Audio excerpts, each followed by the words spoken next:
left uppercut.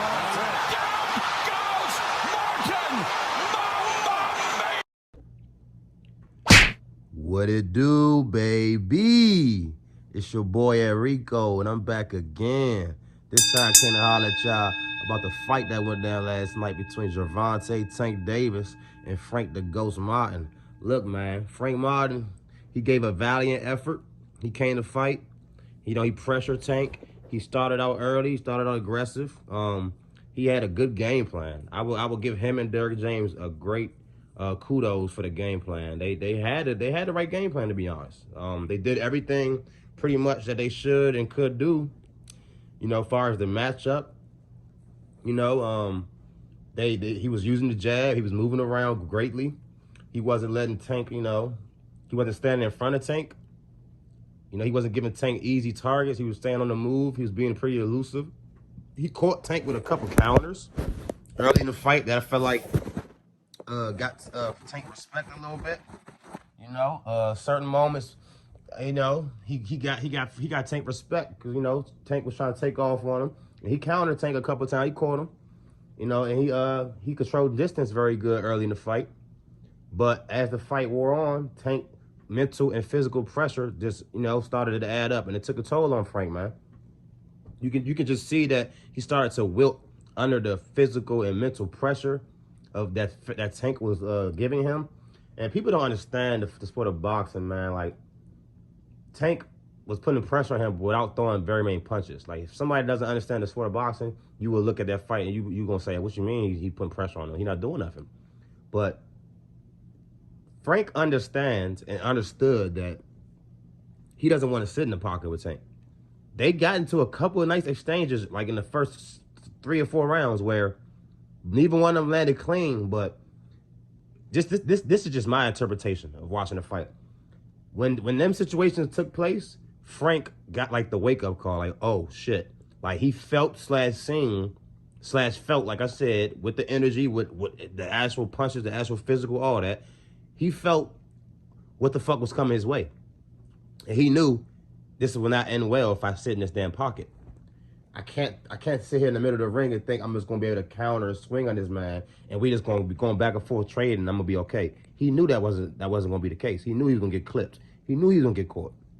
He knew he was gonna get caught eventually. So instead of doing that, he knew he had to keep moving. Now, what's that gonna do? Keep moving. Now you're wasting energy. You wasting energy, you're gonna get more tired. The more you move, your legs getting tired.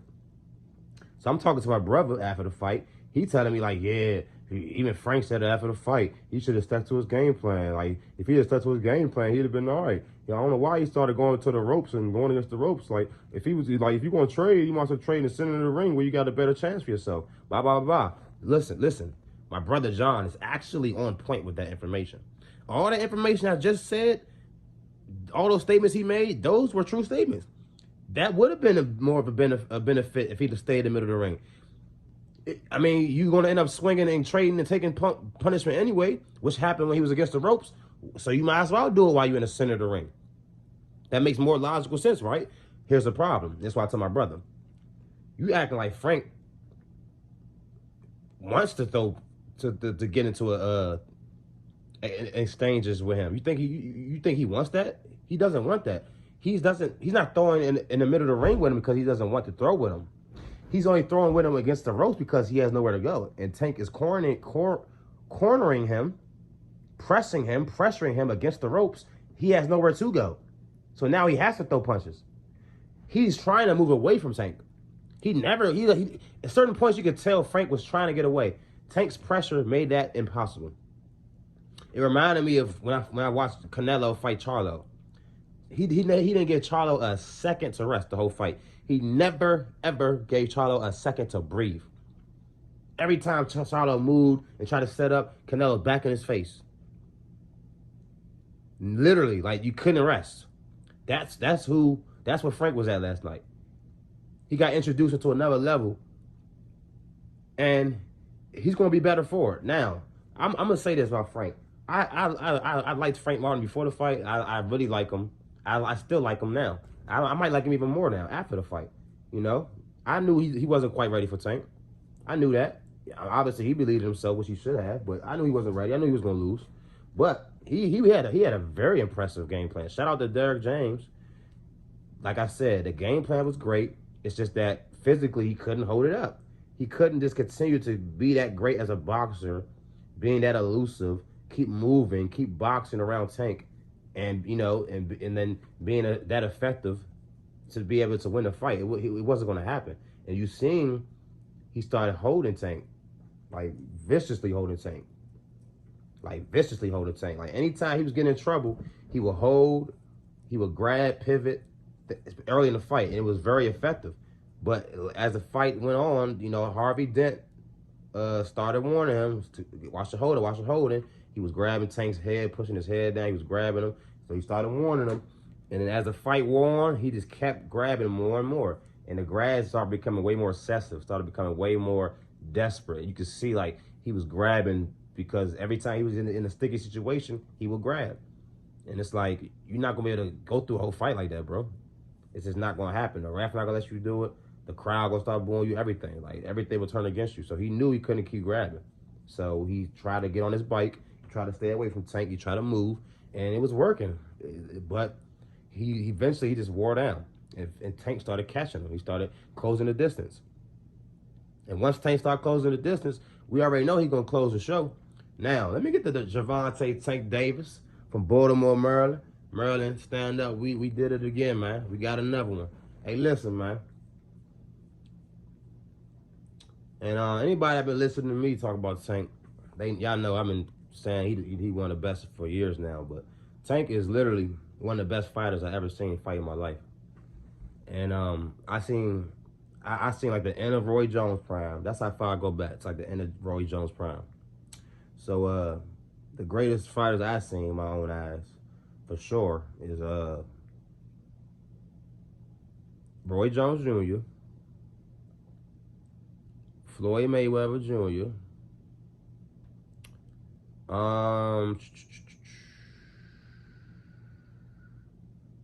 this is interesting now. Very interesting. I don't know if I would count heavyweights. Would I count heavyweight? And I don't even know any one of these heavyweights I've seen would even, qualify. I remember old man Holyfield. I remember old Lennox Lewis. Old Mike Tyson. So I'm not counting none of them.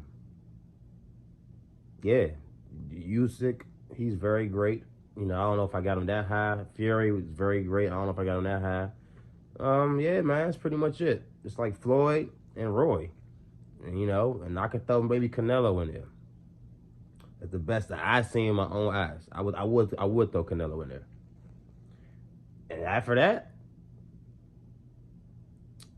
well, let me rephrase that. I would throw Canelo in there but for sure, who else is in there? Terrence Bud Crawford. Actually, I would have him ahead of Canelo, slightly, but I would have him ahead of Canelo. So I would have like Floyd. If I was a ranking, I would do Floyd, Roy, Bud, Canelo. Number 5 is Gervonta Tank Davis. He's a top 5 fighter I've ever seen in my life. He's the complete package. He has no weaknesses. Y'all gonna stop just saying he's a knockout artist like he doesn't. The man IQ is cerebral. It's superb. The man ability to collect data and break you down and diagnose your weak spot and pick it apart is spectacular. And it's like he knows what works against what he's doing. And if you keep doing what's working, he's going to know how to counter that. Early in the fight, I noticed that Frank kept throwing the right jab, left hook to the body. And it was working. He caught Tank. Like the first 2-3 rounds with it, he caught it with it several times. But as I'm watching that, I'm like, if I'm noticing he keep doing the same combination, I know Tank noticing it. And this is not good, Frank. You can't do that. You gotta mix it up, switch it up. And slowly but surely, Tank figured that out. Now Frank had to make an adjustment. That's when he started grabbing more and reaching more. Once Tank took that shit away from him. Listen, y'all. He's 5'5.5". Gervonta Tank Davis. So he always has to fight. Well, 90% of the time he's gonna fight a bigger, taller man, a man with longer reach. So he's gonna have to take a certain amount of punishment to get in. he's going to take a certain amount of shots to get in. And as you see, his face wore that last night. His face was very red on the right side of his face. You know, it was definitely bruised up, red and up. Frank was touching him. Frank was catching him, but Tank. That's what I'm saying. He's willing to absorb that punishment to give out his own. You know what I'm saying? And he knows like the fine line. He knows, okay, I can take this. I can stand here for this, and I can deal with it, because he knows it's a bigger goal he's trying to get to. And he let Frank punch himself out. He let Frank get comfortable. And it's the thing about Tank, like his output. I was even during the fight last night, I was like, the first 4 or 5 rounds, I didn't like how he wasn't swinging a lot.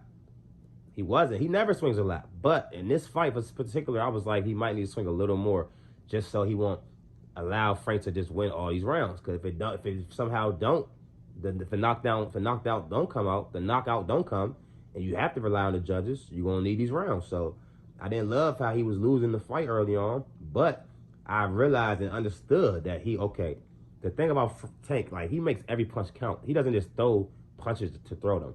So the knockout came in the 8th round. He started really turning it up in the 8th round. Just imagine he didn't get Frank out of there in that 8th round. Now he has the 9th, the 10th, the 11th, and the 12th to get through.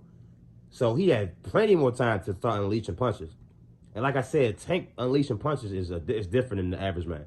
When he starts unleashing, oh yeah, he's about to get you out of there. And it's like, he didn't even get to that point where he started unleashing.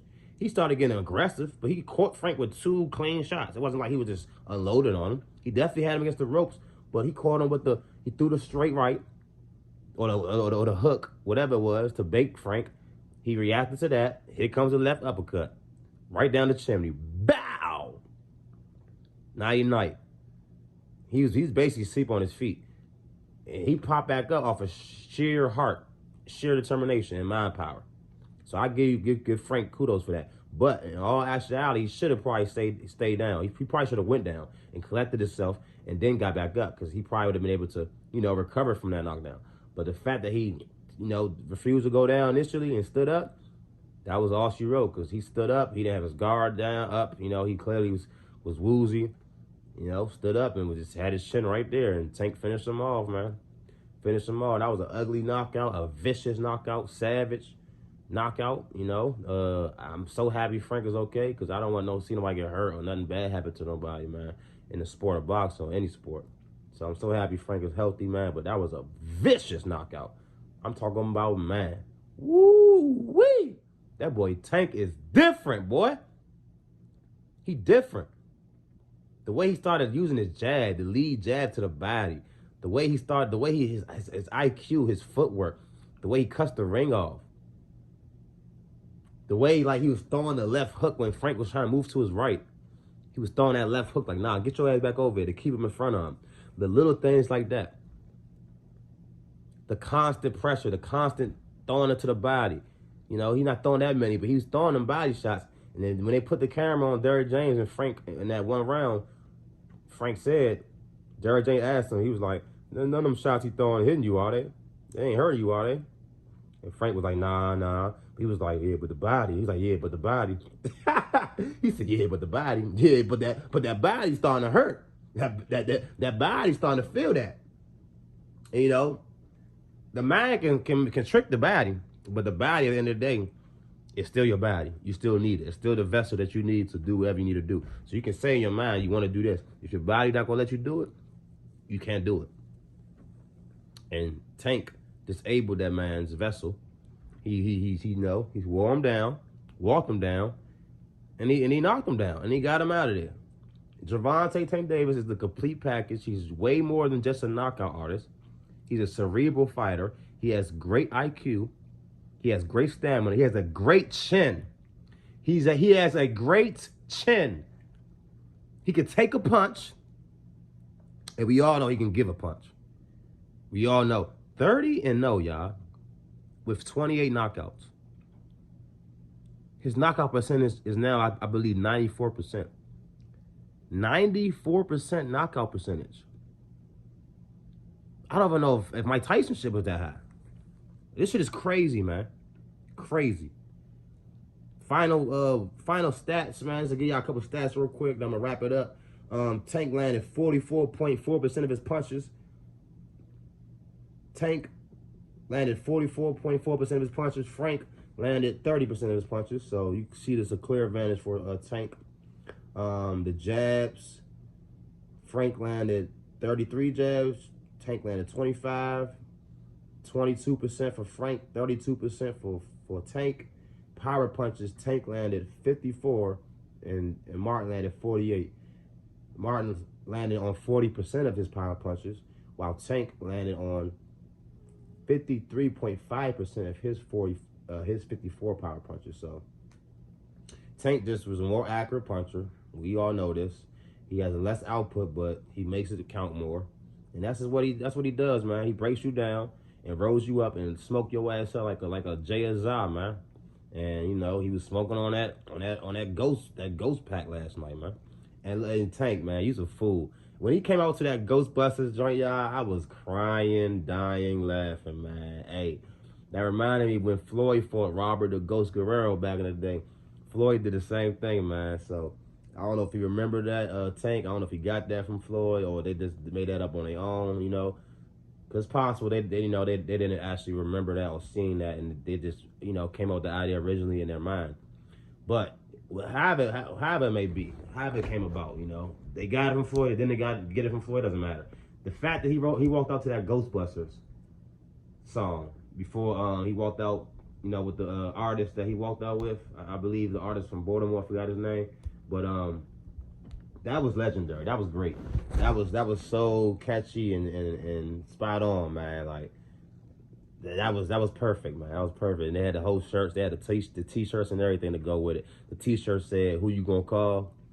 Ghostbusters, because Frank Martin nicknamed the Ghost. So I love that from Tank, man. He's such a interesting personality. That's what I'm saying.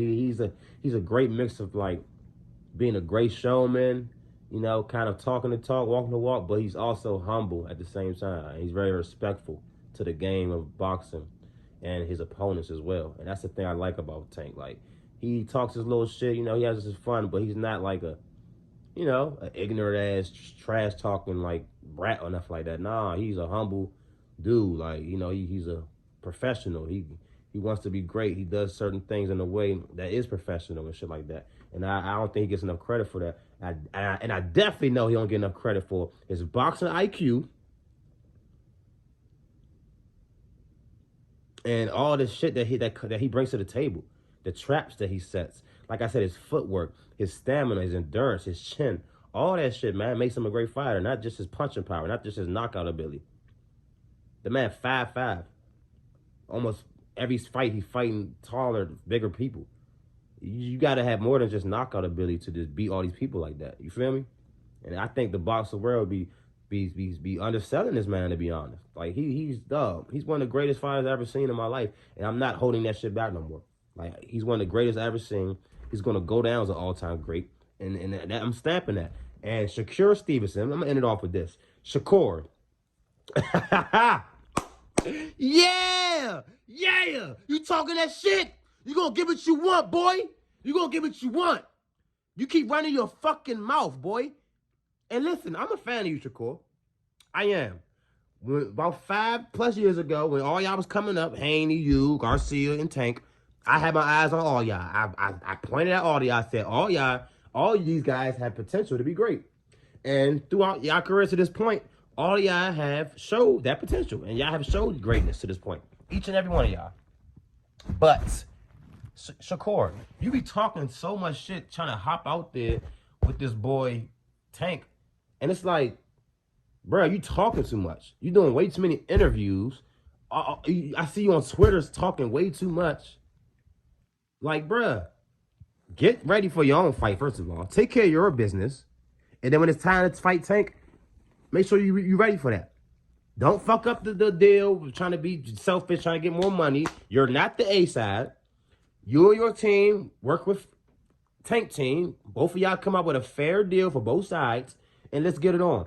I don't want to hear no one talking about from you, Shakur. Like, I don't want to hear another motherfucking word.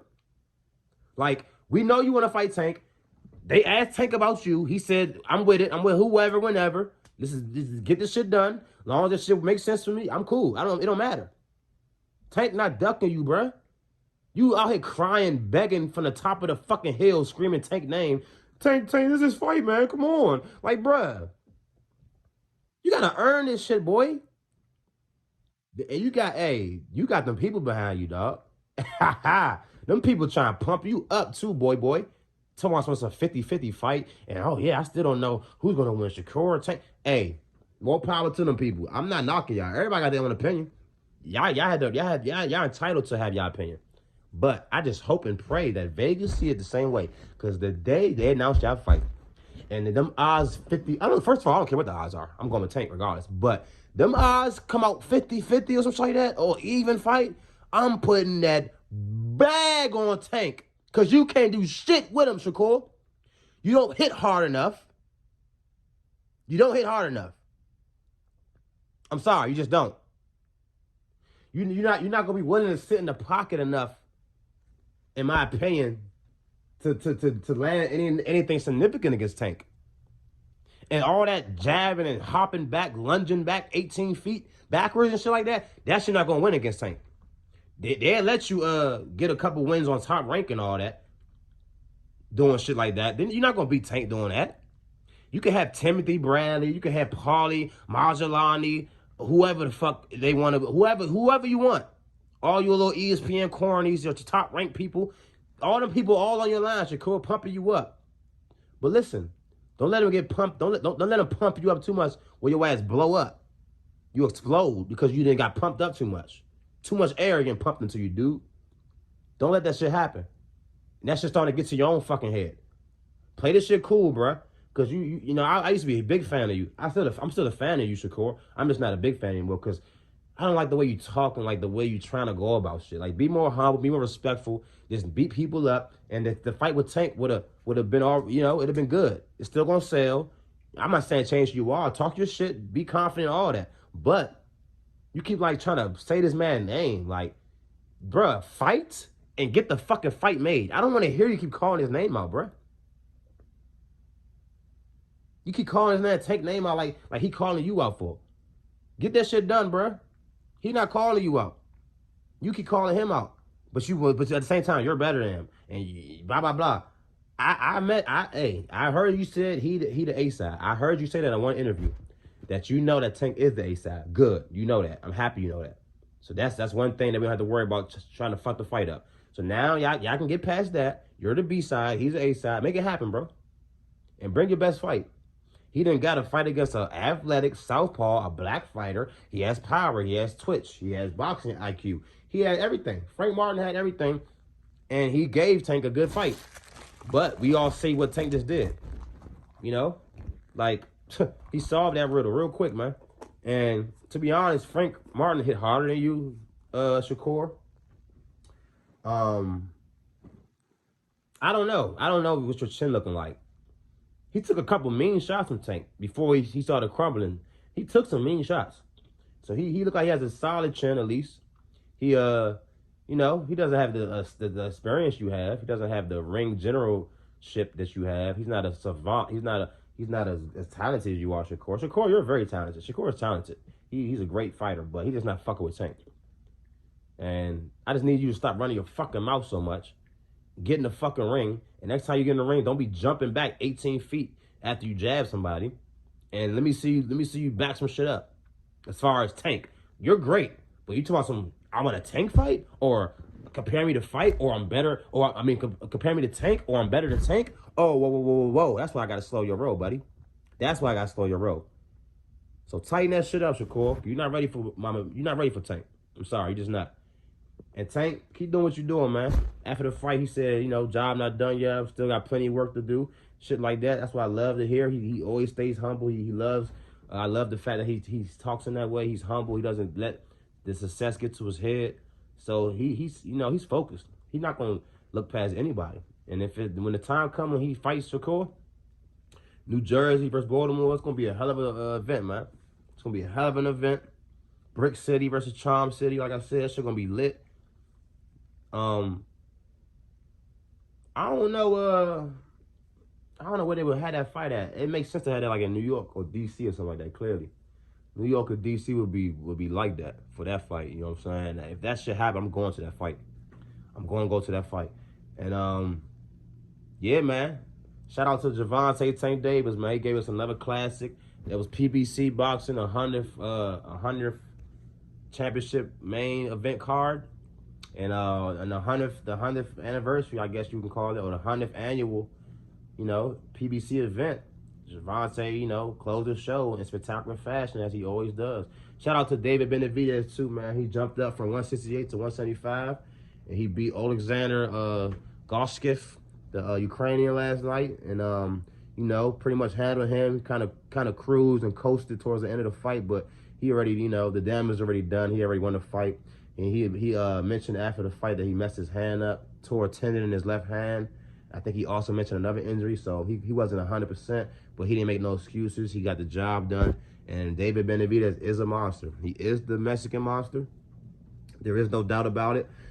I ain't gonna lie, I think he's too big for Canelo, and that's why I think Canelo, didn't want to fight him and doesn't want to fight him. And I don't blame Canelo no more because he's a way bigger man than Canelo. To be honest, he's a way bigger man. If they fight, he's gonna walk into the ring at least 10 pounds heavier than Canelo. At least probably 15, maybe more pounds heavier than Canelo. So, when I seen that, I was like, okay, I get it now. I get it. But yeah, man, shout out David Benavidez. He's a great fighter, great champion, and he's definitely a household name as well, man. So shout out Benavidez, Gary Russell, man. DMV, man, we still supporting you. We still riding with you. That was definitely very disappointing, man. I was rooting for you, Gary. Hopefully you can bounce back, man, and get back on another run, man. But disappointing loss from my man Gary Russell last night. Tank Davis, he stole the show. He's one of the greatest boxers in the history of the sport. One of the top 5 greatest boxers I've ever seen in my life. And people gotta, stop saying it how it is, man. Stop showing my man on his credit, man. Stop making it seem like he's just this and he's just a knockout artist. Now, call him a great boxer. Call him a great fighter. Call him an all-time great. Call him a pound-for-pound great, because he's all that. He's 29 years old and he's in his prime.